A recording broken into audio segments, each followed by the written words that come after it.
Wara proposti mill-komunità tal-kaċċaturi, il-Gvern iddikjara moratorju fuq il-kaċċa tal-Gamiema fir-rebbieħ. Fi stqarrija ntqal li l-Gvern ikkunsidra r-rakkomandazzjonijiet maturi u responsabbli li għamlet il-komunità tal-kaċċaturi lokali. Rappreżentanti mill-Federazzjoni Kaċċaturi Nassaba Konservazzjonisti Malta u appoġġjati mill-kaċċaturi San Ubertu s-Sibt li għadda. Żied li wara li raw ukoll ir-rakkomandazzjonijiet tal-International Union of the Conservation of Nature l-IUCN u l-Kummissjoni Ewropea, il-Gvern qabel li jiddikjara moratorju fuq l-applikazzjoni tad-deroga tal-kaċċa l-Gamiema fir-rebbieħ. Il-moratorju għandu jibqa' fis-seħħ sakemm il-manutenzjoni f'livell sodisfaċenti tal-popolazzjoni ta' din l-ispeċi fl-Unjoni Ewropea jiġi aċċertat xjentifikament, qal il-Gvern. Żied ukoll li fil-preżent m'hemmx evidenza xjentifika li turi d-deroga limitata ta' Malta għandha impatt fuq il-popolazzjoni ta' din l-ispeċi.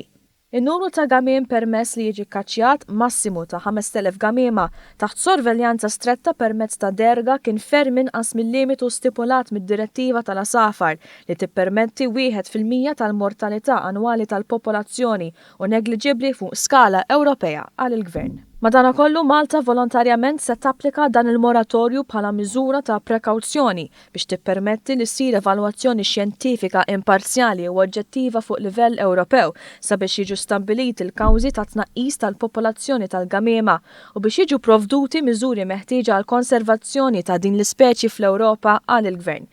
Minħabba li fil-passat Malta għamlet bosta riċerka u monitoraġġ xjentifiku fuq il-Gamiema, il-Gvern se jfittex li jikkontribwixxi fil-proċess tekniku u xjentifiku għal aġġornament tal-pjan tal-immaneġġjar tal-Unjoni Ewropea għal din l-ispeċi.